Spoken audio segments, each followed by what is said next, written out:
Hall with Hall O'Brien Wealth Counsel, and I'm here with Craig Basinger. Craig is the Chief Market Strategist at Purpose Investments, and we have a partnership with them. And with over 25 years of investment experience, Craig combines an educational foundation in economics and psychology and years of experience in both fundamental and quantitative research. So he's here to tell us a little bit about the markets and how to think about what's happened and how to position ourselves for going forward. Take it away, Craig. Perfect. And yes, thanks for having me, and thanks everybody for clicking on. We'll keep this brief because it clearly is the summer months in August. We should all be focused on enjoying the brief summer that we all enjoy here in Canada, because it doesn't last forever. But first things first, let's take care of our legal disclaimers from both of our firms. Everybody likes that. And yeah, let's jump into it. Last year was a challenging year. This year, I think the only folks who are complaining might be complaining because their account isn't up as much as you might see on some of the headlines. And the fact is everything's up. Some stuff's up a whole bunch. US listed NASDAQ, Japan, the S&P 500, European stocks, and then some stuff is up, but not as much. And that's here in Canada, the TSX, it's the Dow, it's the UK, it's China. But there's been a lot of good news, this year, especially relative to last year, with inflation coming back down or getting, let's say, kind of under control. The Fed's kind of hinting that they're done raising interest rates. Bank of Canada, might have a bit more to go, but for all intents and purposes, like now that rates are up close to 5%, one or two more rate hikes doesn't make that much of a difference, but it does appear that they're sort of getting to the point of that ending that hiking cycle, which is positive news. However, more recently, bond yields moved a bit higher. We had downgrade of US credit, which wasn't really a big deal, but I think a bigger aspect is inflation expectations have ticked up just a little bit, and that sort of had bond yields moving a bit higher. And bond yields have also moved a little bit higher because the US economy is doing really well. We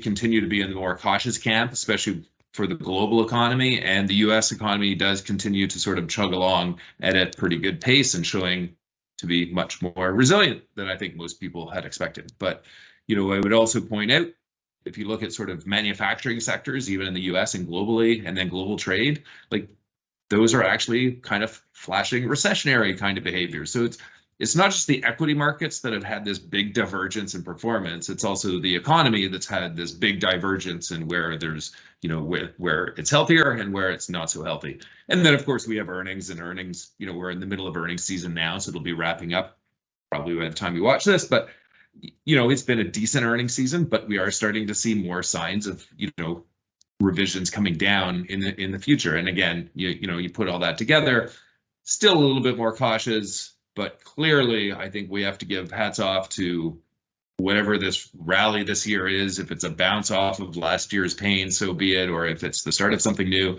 whatever you want to call it, it's been a pretty good market so far in 2023.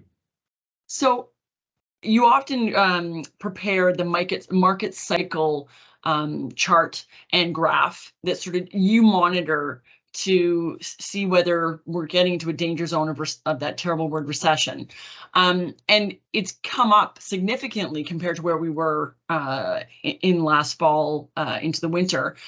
But I've heard you say that not all of the indicators are created equal. So although things look good at a glance, if you take us to your chart, what ones do you worry about, or which indicators are you more skeptical of? Yeah, and it's fair. I would point out, the market cycle indicators, and again, some of them are economic, some of them are market based, some of them are sentiment, some of them are mood, fundamentals. It's a whole bunch of different indicators that have historically had a decent efficacy of sort of predicting, where the markets and the market cycle and the economy is going. And the fact is, none of them work all the time, and that's why we sort of use this large basket. And there is no denying, and again, back to that more resilient U.S. economy, that is what has led to the uptick in sort of our bullish signals, getting us a bit further away from that sort of danger zone that we have in the shaded graph on the bottom left. So that's certainly positive, and we should acknowledge that the U.S. economy has done quite well. But we would also, point out that, the global side of things hasn't improved at all, and the fundamentals haven't really improved at all. And other aspects, like some of the indicators that are probably more important than others. And again, you never know because every cycle is kind of different. But, it is the manufacturing sector that's the weakest right now, and it is worth pointing out that almost every recession in the history of recessions has started with the more cyclical parts of the economy showing weakness first, and then it's spreading to other areas. So this could actually be playing out as textbook.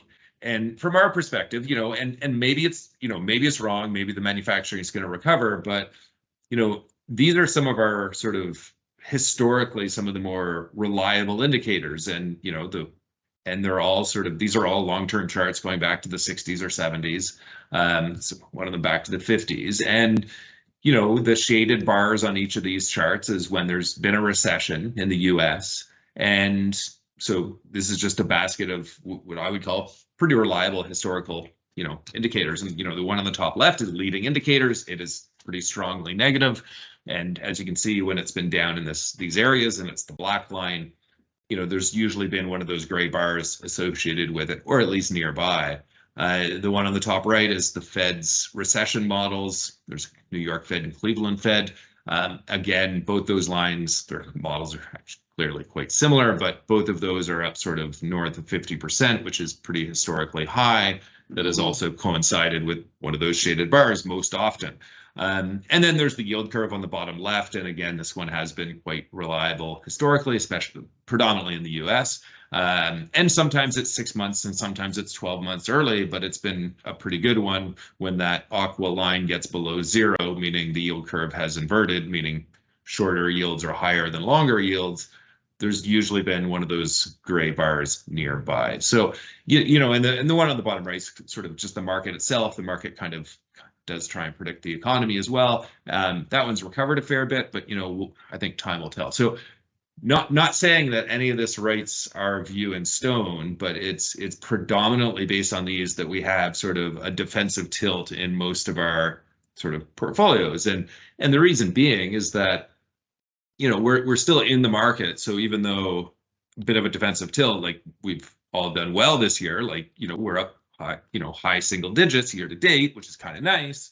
But the fact is we are still a bit more defensively tilted. So we haven't sort of, what the analogy I think I used is, we're not the life of the party. We're sort of just standing near the door sipping a light beer. And the reason being is that if some of these things start to propagate and some of the things start to spread to other parts of the economy, that just makes it a lot easier to get a bit more defensive a bit more quickly if you're sort of halfway there to begin with.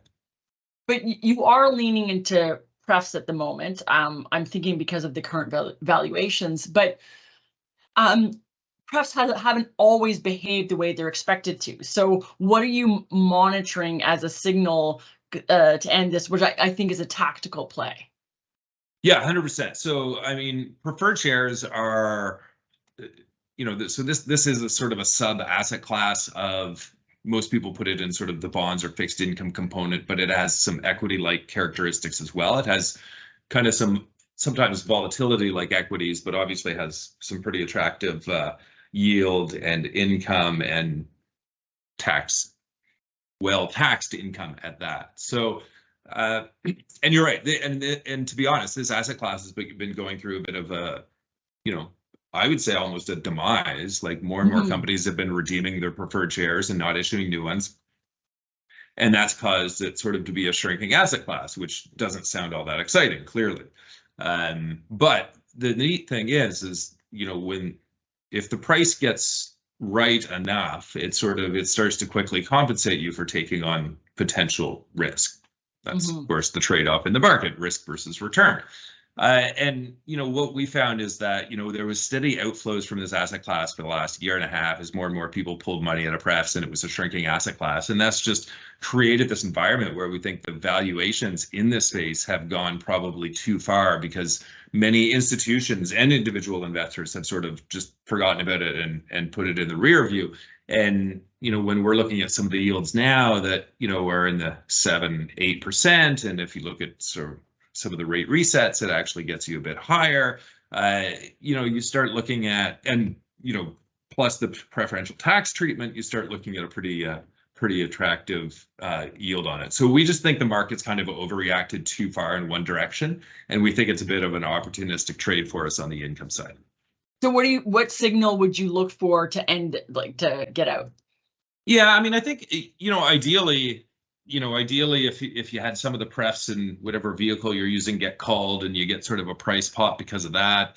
If we saw sort of the spreads between the pref market and the credit spreads narrow to a certain degree, that would probably get us less excited, because that would just mean you're not getting overly compensated for this riskier asset class in the bond side.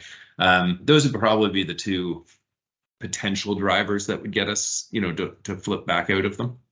So this is a pretty short-term play from what I'm hearing. It depends. I mean, it could be, or we could just sit here and collect like a really attractive yield for a while and just, live with it. But I think if the prices do rebound, I think, we'd probably be more profit takers than anything. So I don't think it's going to be a super long-term core, but I also would never paint myself into a corner. Fair enough. The other thing you talk about is leaning more into dividend paying equities. Now, is this a tactical short-term play, or is this a longer-term positioning, and what's your rationale? Yeah, I mean, so I think in general it is, Canadians love dividends. There's a whole bunch of reasons for that. There's preferential tax treatment, especially for Canadian dividends, obviously. And so that goes a long way. And then, of course, there's the added benefit that it's typically less volatile than the broader equity market, which has some benefits too. So, I mean, I think dividends kind of fit in most Canadians' portfolios as a core component. I would just say, though, I mean, of late, some of the more traditional defensive dividend payers have kind of been floundering in the market, and compared to, I guess, the rebound this year has been a little bit divided into sectors. So this, some of these investments is this a longer term play? Because right now they don't look all that exciting. Yeah, no, for sure. Like, so if you look across the dividend space, it's been, like, I think it's been really interesting, because you've got, you've had telcos under a bit of pressure of late. You had healthcare, U.S. healthcare mainly, but under pressure because of the, just valuations of that space. And then, some of the more consumer staples have also come under pressure as well. And, keep in mind, I think a lot of those are under pressure just because bond yields have sort of ticked back higher. And because, like it or not, like, this market has been a growth rebound. And I think that's had sort of the non-growth, shuffled off to the side and sort of not quite forgotten. But, it's created this sort of what we think short term is probably some of the better valuations we've seen in a number of these spaces in quite some time, especially relative to the overpriced parts of the market. Again, we kind of saw that at the beginning of 2022 as well, and then it worked out really well for dividends and really poorly for growth. So I don't know if we're going to see a repeat, because I don't like it when the market repeats that simply, but that's certainly setting up in that similar direction. But that being said, I think people, Canadians like dividends for the reason that we talked about: a little less risk, decent returns, a little more stable. But I think right now what's got us probably a bit more excited is when the valuations obviously are there, but they're quite often there. So that's not really anything to get too excited about. But our view is the economy is going to start to slow down, and in that environment, I think this space, and even those let's say neglected parts of the dividend space, the healthcare, the telcos, and the utilities so far, or consumer staples year to date, those are actually more the defensive pieces. So I think they'll actually do relatively well if we do get a recession and a bit of a slowdown.